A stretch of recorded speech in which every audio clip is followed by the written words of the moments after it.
Magmi-meet pala kami ng mga Pinay dito sa Pakistan. Kaya nga lang, ngayon ay 3 lang kami. Yung dalawa kasi ay hindi daw sila pwede. Pakita ko lang pala sa inyo dati yung pinagbibigyan din namin ng pagkain pag nagpapaluto kami. Ayan, mga nakatira din sila sa tent. Kaya nga lang dito kasi sa side na ito ay sobrang dami nila. Pero pagka marami akong ipinapaluto, mga 4, 5, ganyan, ay dito ako nagpupunta para maraming mabigyan. Natatanaw nyo ba yan? Yung parang malalaking poste na yan. Diyan kami pupunta. Ito palang pinapakita ko sa inyo ay nagsusupply ito ng kuryente sa maraming city dito sa lugar namin. Sa tapat pala niyan ay merong pabahay. Lahat ng empleyado ay dito nakatira. Sobrang lawak nga ng compound na ito. Merong security dyan ay papasok ka. Libre lahat to yung bahay na yan.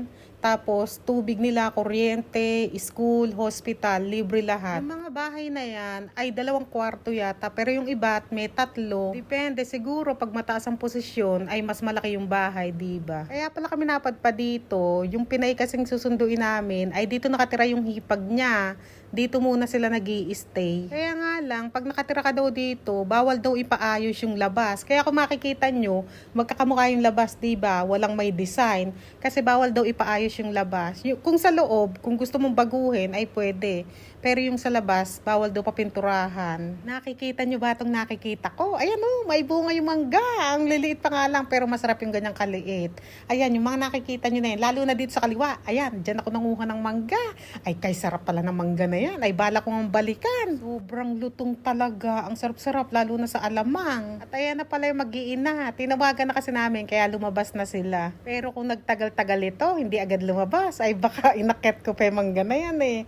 Pero may mga mababang bunga yan, kaya nakakuha ako nung gabi. Nagpagas din pala kami dito sa Shell at nagpahangin na rin pala kami ng gulong. Ayan, iba-iba pala bayad. Depende sa sasakyan mo pag nagpahangin ka. O, hanggang gumaganda pala sa sasakyan mo ay tumataas ang bayad. Ang presyo pala ng gasolina ngayon dito ay 401 yata yung nakita ko. Mga 87 pesos siguro, 1 litro sa Pinas. At ayan, nandito na pala kami sa mall. Dito pala kami magkikita-kita para makapaglaro na rin mga bata. Sa mga hindi pala nakakaalam ng aking pangalan, kasi akala nila ang pangalan ko ay Adil. Hindi Adil ang pangalan ko, pangalan yun ng asawa ko. Ang pangalan ko talaga ay Amna. Talented na! Ayun na, ayun na! Uy, akit! Dito muna kami pala dumiretso sa food court. Umorder na pala yung isang Pinay. Ang pangalan pala ng isang Pinay ay Marium. Ito naman sinundo namin na Pinay ay Mariam. Magkakatunog ano. Tapos anak ko rin Mariam. Umorder pala kami dyan ng Chinese noodles at saka momos. Habang eto, may nagpapasikat dito. Pero sumegway din ako dito sa KFC. Umorder ako ng isang bucket. 2,090 yata yung binayaran ko. Mga 455 pesos siguro sa Pinas. 9 pieces chicken. Habang naghihintay nga kami ng order dito yung Mariam, ay nagpapakit muna kami ah. Tingnan nyo, ang dami kong anak buhokan no. Naglalagay na naman kasi ko ng oil sa buhok ko. Madam आप चाइना से आई हैं? हैं? फिलीपींस अच्छा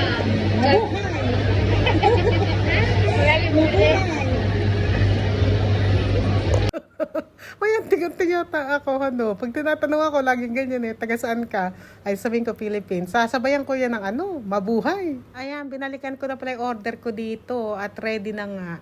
Yung noodles na maliliit na yan, kay Madam Mariam yan. Ay, Mariam pala. Itong matataba ay sa akin. Siyempre, ganun talaga. Pag mataba ka, dapat mataba ang noodles mo. Pag payat ka, dapat payat. Itong 6 na bilog-bilog na yan, momos ang tawag naman nila dyan. Tapos itong may macaroni na yan, hotdog talaga yan. Parang overload.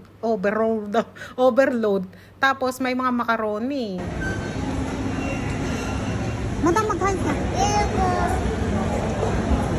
Ayan pala si Madam Marium. Yung katabi nga niya ay anak niya. Ang ganda-ganda na anak niya, ano? Isa lang anak niya eh. Tikman natin itong in-order kong noodles. Matataba yung ano niya, noodles. Bagay-bagay lang yan. Mataba din ako eh. Kaya mataba yung noodles. Ganito ko na paano ng noodles na to. Tikman natin.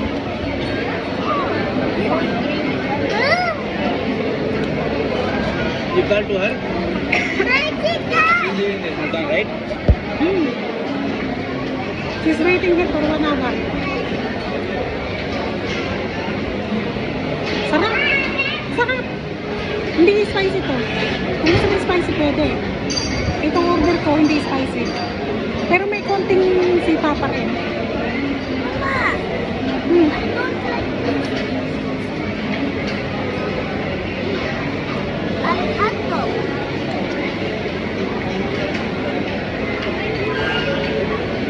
Sarap. Sarap ano? Masarap daw sabi ng bayo ko. Tikman mo yung noodles, masarap. Ba't mo nakalaylay na?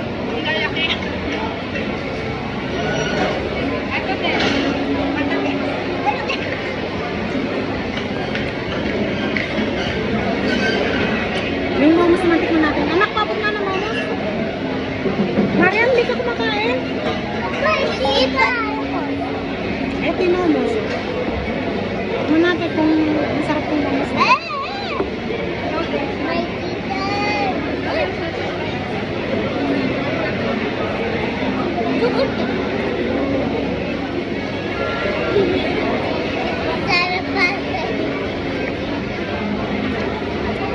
Okay lang.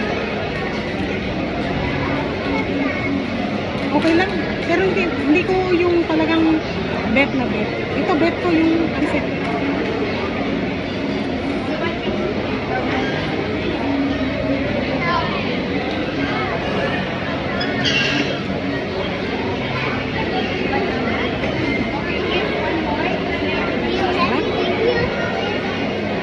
Anak, pahingi akong chicken.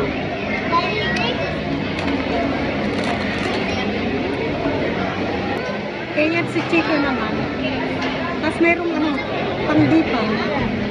Pangdipan. Sausawan. Dito mo siya didip.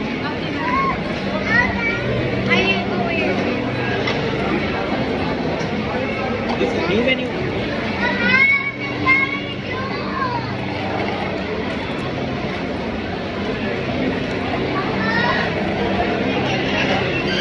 Sarap.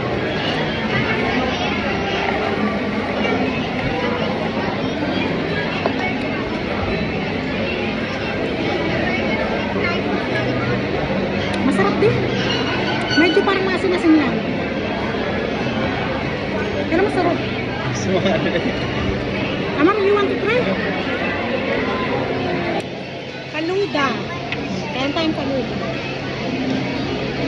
Sa tinagal-tagal ko dito sa Pakistan, ngayon pala kumakain ito. Pero sikat dito to. Parang halo-halo sa atin. Fruits ito. Mga fruits. Dried fruits. Yung kung ano lasa nito.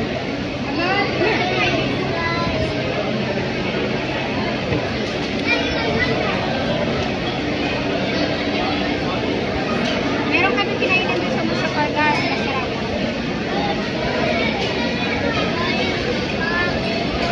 Mas masarap yung nasa Musapaga. Ano ba kalasa nito? Fruits siya. Pero mas masarap yung nasa Musapaga. Saan ko bumain? Nasobrahan niya. Nasobrahan niyang kakain.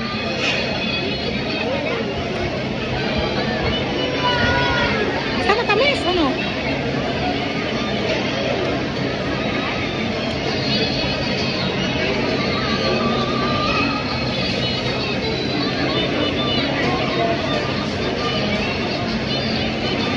Ay, meron pala siyang parang ano. Parang noodles, ano? Ayan, no? Parang noodles.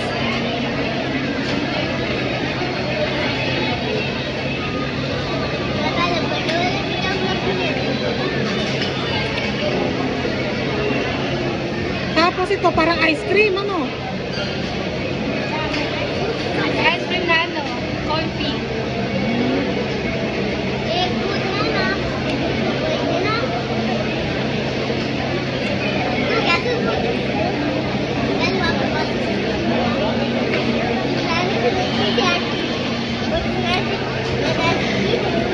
Masarap naman, ano? Pero mas gusto ko pa rin halo-halo. Wala mga kasalo sa ano. Masarap naman pero mas gusto ko pa rin halo-halo. Pagkatapos pala namin kumain, ay dito na agad kami dumiretso sa laruan nga ng mga bata. Saglit naming iniwan dyan mga bata, umikot-ukot kami, tumingin kami ng damit. Umorder pala ulit ako ng noodles, pina-take out ko nga. 2 in order ko dahil nagustuhan ng bayaw ko eh. Papatikman niya rin siguro sa hipag ko.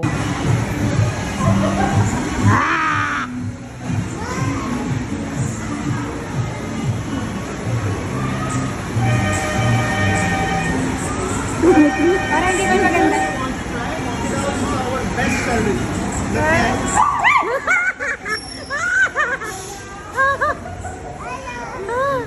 Oh, sumasayaw! Anak, gusto mo pumasok? Sige na, pasok ka dyan. Yung order ko palang noodles na mataba, pag umorder ka nun, may kasama na siyang momos. Pag yung payat in-order mo, walang kasamang momos. Eh, ang gusto ko kasi yung matabang noodles. Sabi niya, ay may kasamang momos. Sabi ko, pwede bang wala na lang momos? Sabi ko, hindi ko kasi type in lasa ng momos. Tapos sabi niya, kasama talaga yun. O sige kako, 2 noodles, yung momos, sabi ko, sa nagtitinda, iuwi mo na lang sa inyo. Eh kasi ayaw din ng mga anak ko. Eh hindi ko rin type ang lasa, kaya walang kakain. Patingin nga, anak. Patingin nga. Patingin nga.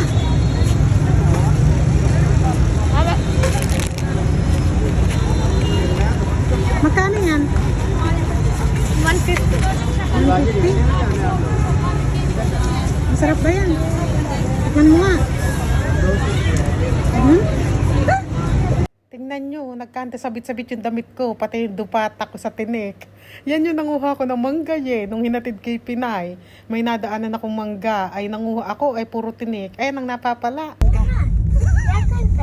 Nagpuro tinik. No?